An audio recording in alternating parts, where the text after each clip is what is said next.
পারেননি আমার ক্যাবিনেটের কলিগ জনাব জোনায়েদ সাকি, ওনাকে অসংখ্য ধন্যবাদ। এবং আপনাদেরকে, উনি আসার আগে এই কথাটা বলেনি, উনি আসার পর বলতে পারবো না, উনি আসার পর ওনাকে জোর ভাবে ধরবেন, হ্যাঁ, যেন প্ল্যানিং এ সব পাশ করে, এটা উনার দায়িত্ব। আসেনি তো? না, এখনো আসেনি, ঠিক আছে, এখন শেষ করতে পারি। আমার আসলে আমি আপনাকে আগে থেকে বলে রেখেছিলাম খুব গুরুত্বপূর্ণ কিছু কাজ আছে, কাজগুলো আপনাদের জন্য, আমরা আপনাদের কর্মচারী, আপনাদের হয়ে কাজ করি, সো এই গুরুত্বপূর্ণ কাজগুলো মিস করা মুশকিল হয়। তার জন্য আমি ক্ষমা চেয়ে নিচ্ছি, আজকে হয়তো অনেকের কথা শুনতে পারিনি, তবে অনেকের কথা শোনা আরো ভালোভাবে যেত যদি যারাই কথা বলছেন আজকের স্পেসিফিক টপিকে কথা বলতেন। মানে আমি আপনাদের জন্য এই সিটে আমাকে বসানো হয়েছে বা আমি বসেছি, সো আমার দায়িত্ব দিনের পর দিন আপনাদের কথা শোনা, আপনাদের কথা শুনে এটা সঠিকভাবে যেন ইমপ্লিমেন্টেশন হয় সেটা দেখা। তো আজকে আমাদের বাজেটের আলোচনা ছিল, বাজেটের বাইরে অনেক কিছু নিয়ে কথা হলে কি হয়, কারণ যে সত্যি কথা, আজকে এখানে আপনারা যারা আছেন সবাই এডুকেশন সম্বন্ধে অনেক ভালোভাবে জানেন, এডুকেশন পরিবারের অংশ। আপনারা কেউ এডুকেশন সম্বন্ধে কথা বলা শুরু করলে 24 ঘন্টা শেষ হয়ে যাবে, কথা শেষ হবে না। আমরা যদি অন টপিক থাকি এরপর থেকে যখন আলোচনা করি, তখন আমার জন্য সুবিধা হয়, আপনাদের জন্য কিন্তু সুবিধা হবে। আমি অল্প কিছু কথা, মানে এখানে অল্প কিছু কথা বলতে সম্ভব না, কারণ অনেক কিছু কথা হয়েছে। সো আমি আগে ডক্টর মুস্তাফিজকে ধন্যবাদ জানিয়ে এবং আব্দুর রউফ সাহেবকে ধন্যবাদ জানিয়ে ওনাদের দুজনের প্রেজেন্টেশনের জন্য, ওনাদের প্রেজেন্টেশনগুলো একটু অ্যাড্রেস করবার কথা বলি, তারপর এডিশনাল আরো কিছু কথা বলবো। বাট আমি ভুলে যাবার আগে ক্যাম্পি থেকে ভুলের জন্য, কারণ ওনারটা নোট করে নিই, লাস্টে কথা বলেছেন তো, ওনারটাকে শেষ করে নিয়ে ভুলে যাব। উনি বলেছেন যে আমরা যেন, কারণ আমি সবসময় একুইটি নিয়ে কথা বলি, প্রত্যেকটা প্রসেস যেন একুইটেবল হয়, সবার জন্য যেন ওইভাবে একুইটেবল অ্যাক্সেস আমরা তৈরি করি। সো মিড ডে মিল বা ইউনিফর্ম বা যে কোনো যাই আমরা করছি, এগুলো কোনোটাই কিন্তু আসলে স্পেশাল গ্রুপ স্পেশাল অ্যাক্সেসের জন্য না, এটা সকলের জন্য। তবে অবভিয়াসলি আপনারাই বলেছেন যে 4 কোটি মতো আমাদের স্টুডেন্ট আছে, আমার প্রাথমিকে 1 কোটির অধিক আছে। সেই 1 কোটি অধিকের স্টুডেন্টদের জন্য একবারে অন ডে ওয়ান আমরা কোনো কিছুই করতে পারবো না। সো আমরা কি করি, আমরা পাইলটিং এ শুরু করি, 1 লাখ, 5 লাখ, 10 লাখ, 20 লাখ, টার্গেটটা হলো within 2 years, within 3 years, within 5 years আমরা সবার কাছে পৌঁছে দেব। সো মিড ডে মিল আপনি জেনে খুশি হবেন, সকলের জন্য। আপনার ইউনিফর্ম বা যা যা এখন আলোচনা হচ্ছে সকলের জন্য, ট্যাপ যা কিছুই হচ্ছে, জি। এবং এটার জন্য এগেন আমি কয়েকটা জিনিস একসাথে কভার হয়ে যাবে, বাট আমি একদম শুরুতে, আলোচনার শুরুতেই আমি আন্তরিকভাবে ধন্যবাদ জানাতে চাই আমাদের মাননীয় প্রধানমন্ত্রী জনাব তারেক রহমানকে, বিকজ আপনারা আজকে ইভেন আমাদের তরুণ শ্রমিক দত্ত আরও কয়েকজন যে টপিকগুলো তুলে ধরলেন, যে আমাদের শিক্ষাটা আসলে কোনমুখী হওয়া উচিত, এই ভিত্তিক আমাদের নতুন ভিশন আমাদেরকে দিয়েছেন আমাদের মাননীয় প্রধানমন্ত্রী জনাব তারেক রহমান। ওনার এডুকেশন ভিশনের মূল লক্ষ্য হলো এডুকেশন আমরা আমাদের শিক্ষার্থীদের দেব ক্যারিয়ার ওরিয়েন্টেড, তার মানে স্কিল ডেভেলপ করব।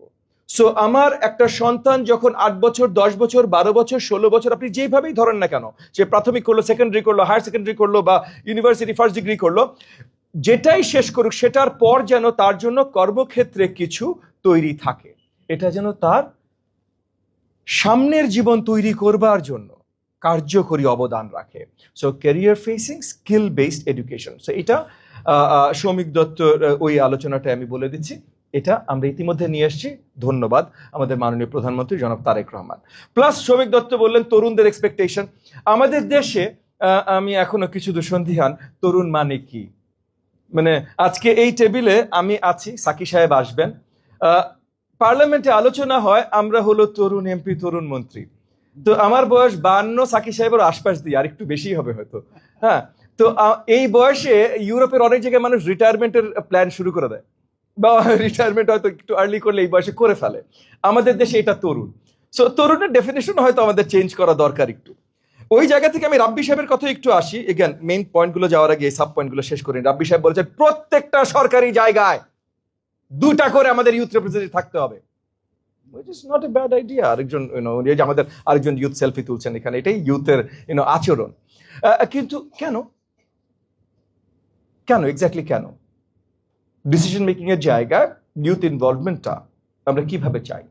কারণ সরকারি ডিসিশন মেকিং জনগণের জন্য, সকলের জন্য। আপনার বয়স 15 না 55 না 85, ইট ডাজন্ট ম্যাটার, সকলের জন্য। সো সরকারি ডিসিশন মেকিং যদি অ্যাকাউন্টেবল হয়, ওপেন হয়, তাহলে বাকি কারো ইনক্লুশনের তো দরকার নাই। আগের দিনগুলোতে এইগুলো নিয়ে কথা হয়েছে, কারণ সরকারি ডিসিশন মেকিং অ্যাকাউন্টেবল ছিল না। নির্বাচিত জনপ্রতিনিধি আমরা পাইনি। যদি আমরা নির্বাচিত জনপ্রতিনিধি পাই, তাহলে সেই নির্বাচিত জনপ্রতিনিধির দায়িত্ব যদি সিস্টেম অফ গভর্নমেন্ট অ্যাকাউন্টেবল রাখতে পারি, দায়িত্ব to deliver to the public at large, যে কোনো একজন দুইজন না। পাবলিক তাকে বসিয়েছে ডেলিভার করবার জন্য। হঠাৎ করে অন্য কোথাও থেকে র্যান্ডম চয়েসে আমি নিয়ে এসেছি একজনকে তাকে অ্যাকাউন্টেবল রাখার জন্য। এই সিস্টেম এর আগেও বিশ্বে কখনো কাজ করেনি, এখনো কাজ করবে না। অন্তর্বর্তীকালীন সরকার কেন করেছিল আমি জানি না, আগামী দিনগুলোতে আমি মনে করি এরকম হওয়া উচিত না। আমরা অবভিয়াসলি তাই বলে ইউথের ইনক্লুশন চাই না, এটা সত্যি না। আমরা সব জায়গায় চাই। আমরা ইউথদেরকে অ্যাপ্রেন্টিস হিসেবে দেখতে চাই। ইভেন গভর্নমেন্ট প্রসেসেও তারা আসবে শিখতে, যেন তারা শিখে সামনের দিনগুলোতে আরো ভালো কিছু করতে পারে। নজরদারিত্বের জন্য না, সেটা জনগণের, অন্য কোনো স্টেক হোল্ডারের না। আচ্ছা, আমি একটু পয়েন্ট বাই পয়েন্ট আসি। সিএসসি বাজেট 30% বাজেট সম্বন্ধে কথা বলেছেন, এডুকেশন সেসের কথা বলেছেন, যে ন্যাশনাল লেভিজ, এগুলো অত্যন্ত গুরুত্বপূর্ণ সুন্দর আইডিয়াস। এডুকেশনের সাইড থেকে আমরা ক্যাবিনেটে এই জিনিসগুলো উত্থাপন করতে চাই। আপনারা যদি আরো সাজিয়ে, আমি ক্যাম্পিকে অনুরোধ করছি, আপনারা যদি আরো সাজিয়ে এই জিনিসগুলো আমাদেরকে দিতে পারেন, আমরা ক্যাবিনেটে নিশ্চয়ই উত্থাপন করব। একই সাথে আবার বলছি, এখনো সাকিব সাহেব আসেন নাই, ওনাকে একটু জোর করে ধইরেন, হ্যাঁ, ওনার মন্ত্রণালয় যেন এটাতে আমাদের জন্য সাপোর্টিভ হয়। আমরা চাই আমাদের নিজেদের প্রমিস টু দ্য পিপল, যে আমরা 6 to 10 না, মানে 6 থেকে 10 না, 6 থেকে 13 বা 4 থেকে 13 আমরা ফ্রি এডুকেশন করতে চাই। 4 থেকে 13 কেন? 4-5 হলো প্রি প্রাইমারি, 6-10 হলো প্রাইমারি, 10, 11, 12, 13 হলো ক্লাস 8 পর্যন্ত। আমরা প্রাইমারি বাড়িয়ে ক্লাস 8 পর্যন্ত নিয়ে যেতে চাই, আমরা কম্পালসারি করতে চাই। সো এটা আমাদেরই প্ল্যান। আপনাদেরকে অসংখ্য ধন্যবাদ যে আমাদের প্ল্যান আপনারা সাপোর্ট করেন, এবং ইনশাআল্লাহ আমরা এটাকে আছি। ওই যে আপা একটা উদাহরণ দিলেন না, যে ওই যে কি বলো না, থানা অফিসে যেয়ে দেখে, ওসির অফিসে যেয়ে দেখে ট্যাপ পরে আছে। আমি আপনাকে একটা গল্প শুনাই। কিছু বছর আগে কোরিয়ান গভর্নমেন্ট আমাদের সরকারকে, আমাদের শিক্ষা মন্ত্রণালয়কে 10,000 পিয়ানো গিফট করেছিল। 10,000 পিয়ানো। এই পিয়ানোর একটা কি পর্যন্ত যদি আজকে কেউ খুঁজে পান, আমি আপনাকে পার্সোনালি পুরস্কৃত করব। জি, এসেছিল, স্কুলেও পৌঁছেছে। প্রবলেমটা হলো যে আমার একটা জিনিসের প্রয়োজন নেই যদি ওটা ব্যবহার করার মতো স্ট্রাকচারাল রোবাস্টনেস আমার না থাকে। আমার 65,000 প্লাস স্কুলে গার্ড নাই, ক্লিনার নাই। একজন টিচার বললেন, আমরা অনেক কিছু নিয়ে কথা বলছি, আমরা ওয়ান টিচার ওয়ান ট্যাব নিয়ে কথা বলছি, আমরা মাল্টিমিডিয়া ক্লাসরুম নিয়ে কথা বলছি। আপনি দিলেন ভাই 2 লাখ টাকার একটা মাল্টিমিডিয়া ক্লাসরুম, তার পর্যন্ত খুলে নিয়ে যাবে। আমার নির্বাচনী এলাকা মোহাম্মদপুর, আপনারা কতজন মোহাম্মদপুরে আছেন একটু হাত তুলবেন? আলহামদুলিল্লাহ, সব আমার লোক। জি, ঠিক আছে, স্টিল আমার লোক। আমার মোহাম্মদপুরে ম্যানুয়াল কাভার থেকে শুরু করে লাইট, আরে ভাই ইলেকট্রিক্যাল ওই যে ট্রান্সমিটারের বাক্স পর্যন্ত চুরি করে খুলে নিয়ে যায় রাত্রেবেলা, লোকজন না থামালে। না, এটা আমি জানি অনেক সময় হাস্যকর হতে পারে, হাসি আসতে পারে, এটা অত্যন্ত দুঃখজনক। আমার প্রাইমারি স্কুলগুলোতে, স্পেশালি মেট্রো এলাকাগুলোতে জমি দখল প্রত্যেক দিন হচ্ছে। আমার স্কুলের ক্যাম্পাসের মাঠ দখল করে নিয়ে যায়, আমার স্কুলের ক্যাম্পাসের বিল্ডিং এর অংশ দখল করে নিয়ে যায়। আপনারা মাল্টিমিডিয়া ক্লাসরুমের কথা বলছেন। আমার প্রবলেমগুলো আরো অনেক বেসিক, এবং এই বেসিক প্রবলেমগুলো, আমি আরো অনেকগুলো প্রবলেমের কথা আপনাদের সাথে আজকে একটু আলোচনা করবো, একটু সংক্ষিপ্তভাবে আলোচনা করব। কারণ মঞ্জুর ভাইয়ের সাথে একটু আগে কথা হচ্ছিল, মঞ্জুর ভাই বলছিলেন আমি একটা বই রচনা করেছি, আগামী মাসের 4 তারিখে এইখানে ওই নিচে বড় হলটা আছে, ওখানে ওটার মোড়ক উন্মোচন হবে, আপনারা থাকবেন। কিন্তু মঞ্জুর ভাই ওই বইটার কথা বলছিলেন, আমি বলছিলাম যে ওটা তো একাডেমিক হিসেবে বছর দেড়েক আগে লেখা, আজকে যদি লিখতাম একটা জিনিসও সেম লিখতাম না, কারণ গত 2 মাসের অভিজ্ঞতার আলোকে। বাট সো আমাদের অনেক বেসিক জিনিসে কাজ করতে হবে, যেটা আপনাদের সাথে আমি আলোচনা করতে চাই, যে এই বেসিক জিনিসগুলোর জন্য আপনাদের সকলের সহযোগিতা লাগবে। 100টা টপিক নিয়ে না, একটা টপিক নিয়ে। প্রাইমারি স্কুল গুরুত্বপূর্ণ। আমি একটা কথা আমি কয়েকটা জায়গায় এর আগেও বলেছি, আমাদের দেশে, আমাদের ঢাকা শহর যেমন সিটি অফ মস্কস হিসেবে পরিচিত, এবং আমরাও গর্ববোধ করি, প্রাউড ফিল করি, বিশ্বব্যাপী গুরুত্বপূর্ণ জায়গা, এইখানে হাত দেয়া যাবে না। কোন মানদণ্ডে একটা প্রাইমারি স্কুল একটা সমাজের জন্য গুরুত্বপূর্ণ জায়গা না? কোন মানদণ্ডে? তো আমাদের একটা দায়িত্ব আছে প্রাইমারি স্কুলকে যে এই যে গুরুত্ব, এটা সবার কাছে পৌঁছে দেয়া। এই জায়গায় প্রত্যেকটা স্টেক হোল্ডার, মানে আমার ক্যাম্পি বলেন, আমার মিডিয়ার ভাই ও বোনেরা, আজকে এখানে 8-10টা ক্যামেরা আছে, আমার মিডিয়া ভাই ও বোনেরা, সবার এটা দায়িত্ব। প্রবলেম আছে ভাই, প্রবলেমের তালিকা খুললে আপনি যত বলবেন তার থেকে হয়তো বেশি আমি বলবো, এবং আমার মাত্র 2 মাসের অভিজ্ঞতা। আমার তো এখানে আমার অ্যাটলিস্ট 3 জন সরকারি কলিগ আছেন। হ্যাঁ, ভাবে নজর দিতে হবে।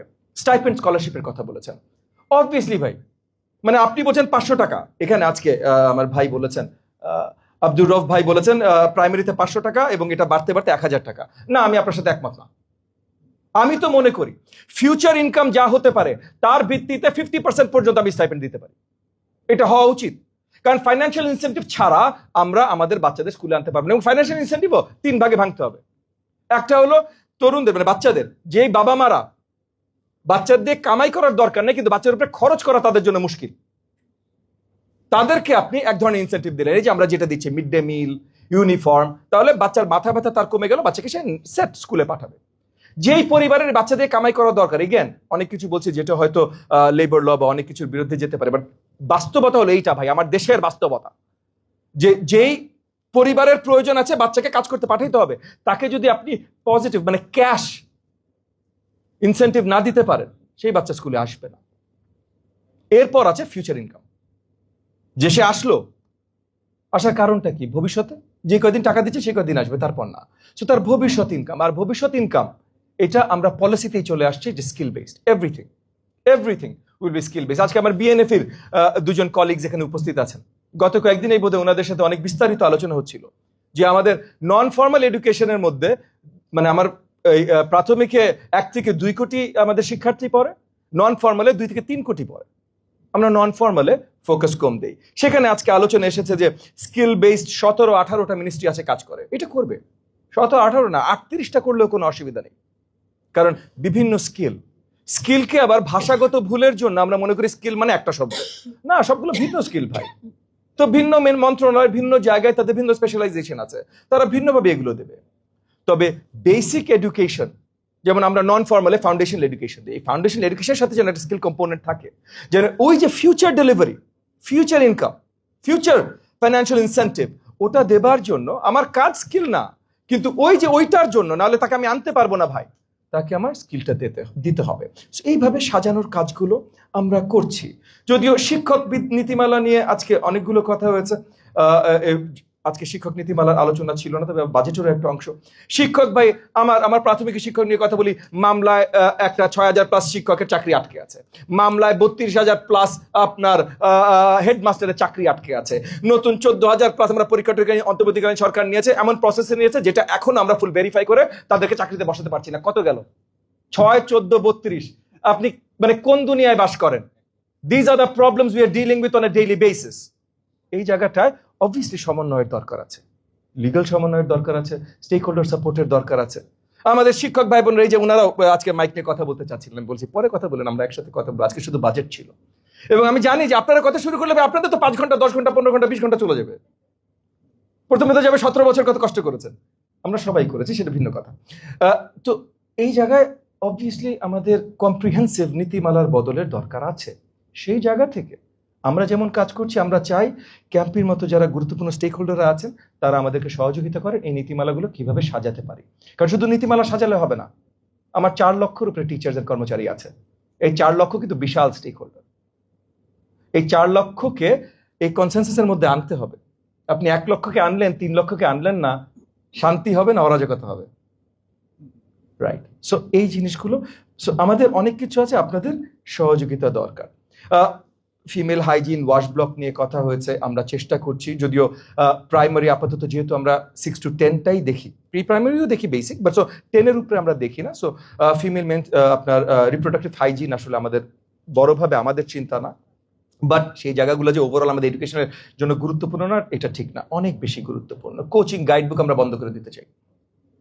গাইড বুক এগুলো বন্ধ করার জন্য কিন্তু ওই যে অনলাইন যে আমরা এডুকেশন ফুল একটা ইকোসিস্টেম তৈরি করতে চাই, এগুলো নিয়ে হয়তো আগামী দিনগুলোতে আরো বেশি কথা হবে, কারণ আমাদের বাজেটের একটা পোর্শন যেখানে যাবে না তা না, গুরুত্বপূর্ণ একটা পোর্শন যাবে। তবে এটা নিয়ে যত বেশি আলোচনা আজকে হচ্ছে, আজকে যেমন ওয়ান টিচার ওয়ান ট্যাবের কথা হলো বা এইগুলো, যত বেশি আলোচনা হচ্ছে তার থেকে ফান্ডামেন্টালসে আমাদের আলোচনাগুলো আরো বেশি দরকার। ফান্ডামেন্টালসে আপনাদের সকলের সাপোর্ট আমার আরো বেশি দরকার। বেশিরভাগ স্কুলে আসলেই কিন্তু ল্যাপটপ আছে তো কাজ করে না, বা তালা চাবি দিয়ে রাখতে হয়, 2 বছর তালা চাবি দিয়ে রাখার পর ব্যাট পা একাই নষ্ট হয়ে যায়। এই জিনিসগুলো আমাদের আছে। সো ওই 10,000 পিয়ানোর মতো আমরা 10 লাখ ল্যাপটপ দিয়ে এই ধরনের জিনিসপত্র আমরা দেখতে চাই না, করতে চাই না। কোচিং আমরা বন্ধ করে ফেলবো, সেগুলো নিয়ে কাজ আছে। কারিকুলাম আমরা বিশাল চেঞ্জ আনবো। কারিকুলাম রিলেটেড আলোচনা আসলে ক্যাম্পি বা এই যে যারা এডুকেশন আমাদের স্টেক হোল্ডাররা আছেন, ব্র্যাক ট্র্যাক যারা আছেন, ইউনিসেফ যারাই আমাদের সাথে কাজ করেন, তাদের সাথে খুব শীঘ্রই বড়ভাবে আমরা বসা শুরু করবো। বিকজ আমরা বিশ্বাস করি কারিকুলাম অত্যন্ত গুরুত্বপূর্ণ জিনিস, বাট বৃহৎ একটা জিনিস। হুটহাট অল্প সময় এগুলোর কোনো চেঞ্জেস যেন না আসে। সো মাননীয় প্রধানমন্ত্রী যেটা পরিষ্কার করেছেন, আনন্দময় শিক্ষা, লার্নিং উইথ হ্যাপিনেস। সো আমরা প্রাইমারির জন্য স্পেসিফিক্যালি, অন্যগুলো নিয়ে তো আলোচনা আছে, বাট আমি প্রাইমারির জন্য স্পেসিফিক্যালি বলছি, আমরা 2 আঙ্গিকে শিক্ষা সাজাবো, কারিকুলামটা সাজাবো। একটা হলো লার্নিং উইথ প্লে, মানে খেলতে খেলতে শেখা, আর এটা হলো গল্প বলার মাধ্যমে শেখা। সো যা কিছু আমরা শেখাই সেটা মেইনলি এই 2 আঙ্গিকে কারিকুলাম আমরা তৈরি করব, এই 2 আঙ্গিকে। তো এটা চারটিখানি কথা না, এটা সাজানোর জন্য আপনাদের সকলের সহযোগিতা আমাদের লাগবে। সেই সহযোগিতা আজকে এখানে বসে আপনাদের কাছে আমি চাইছি। মেন্টাল হেলথের বিষয় আছে, শিক্ষা আইনের বিষয় এটা তুলে ধরা হয়েছে, এটা নিয়ে আমরা অবভিয়াসলি কথা বলবো।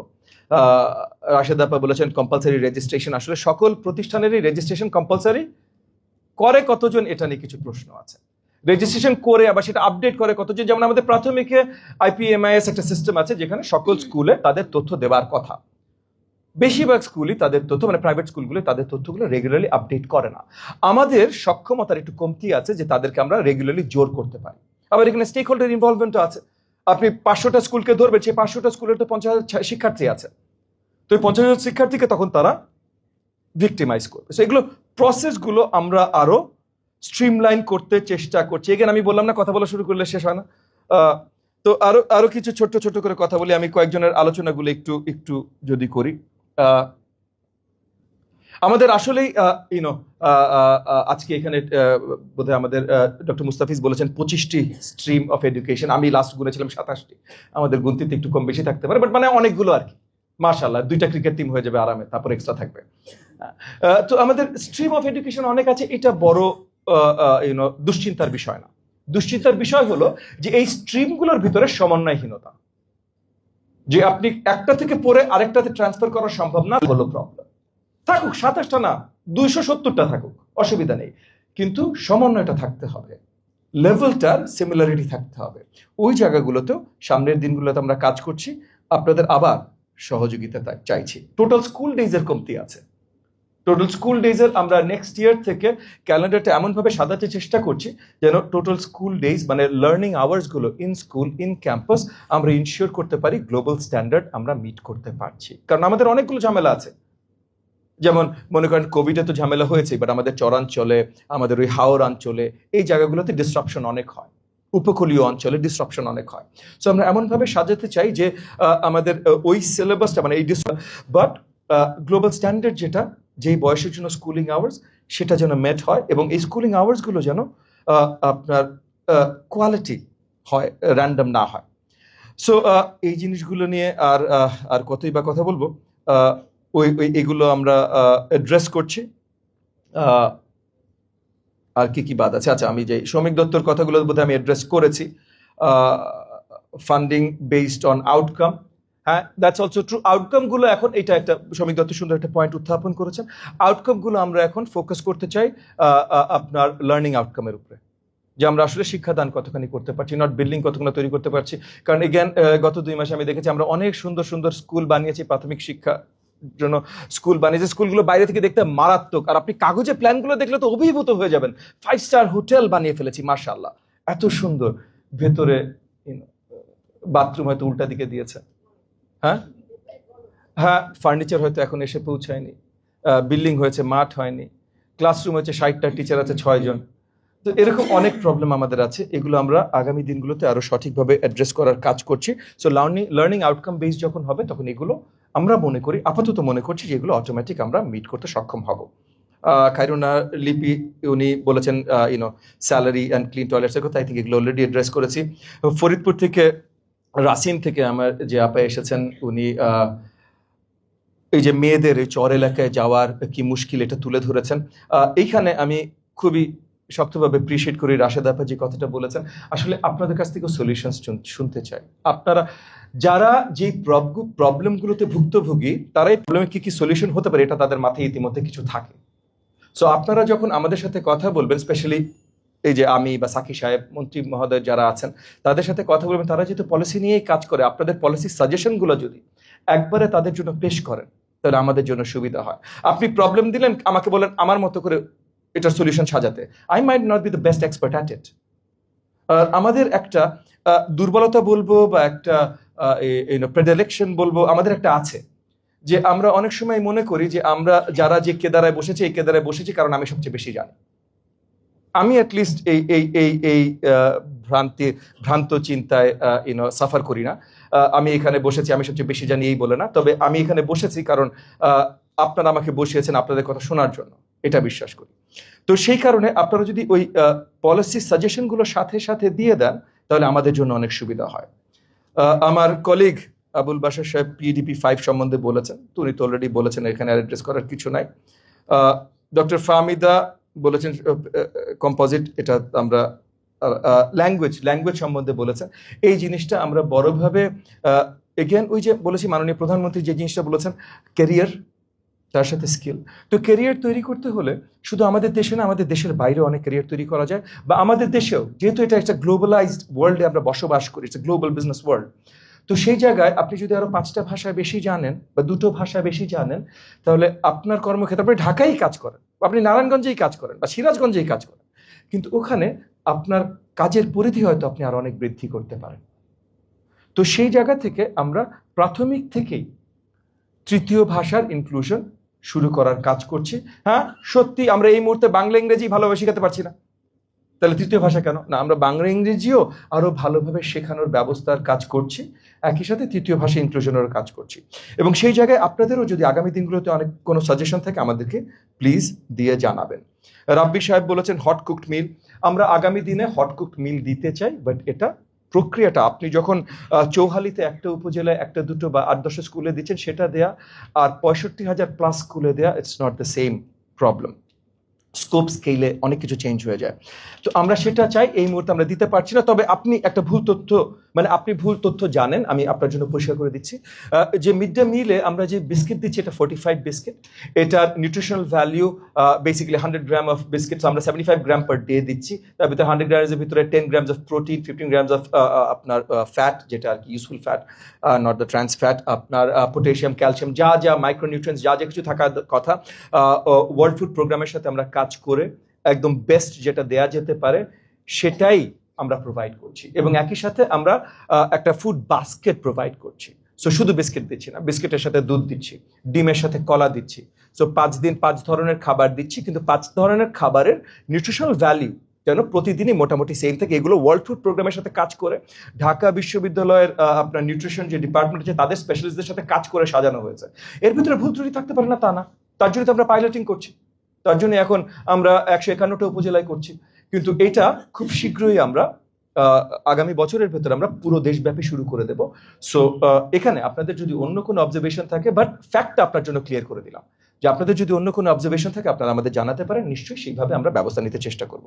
আই থিঙ্ক আমি কম বেশি বেশিরভাগ ইস্যুই কভার করেছি। নিজে আসলে 3 পাতে এতগুলো লাইন লিখে ফেলেছি আর ফলো করতে পারছি না, তাই আমি আপনাদের সকলের কাছে ক্ষমা চেয়ে অফিসিয়ালি আমার বক্তব্য রাশেদ আবা আপনার কেউ ধন্যবাদ জানিয়ে, ক্যাম্পিকে ধন্যবাদ জানিয়ে, আজকে মঞ্জুর ভাই সবাই যারা আছেন, কিবরিয়া সাহেব, সবাইকে ধন্যবাদ জানিয়ে বক্তব্য শেষ করছি। আপনাদের সকলকে এত মনোযোগ দিয়ে শুনবার জন্য, এবং সরি সকাল 9:30, আসলে আমার দিন ওই 5টা-6টার সময় শুরু হয়, আমার অফিস সকাল 9টার সময় শুরু হয়।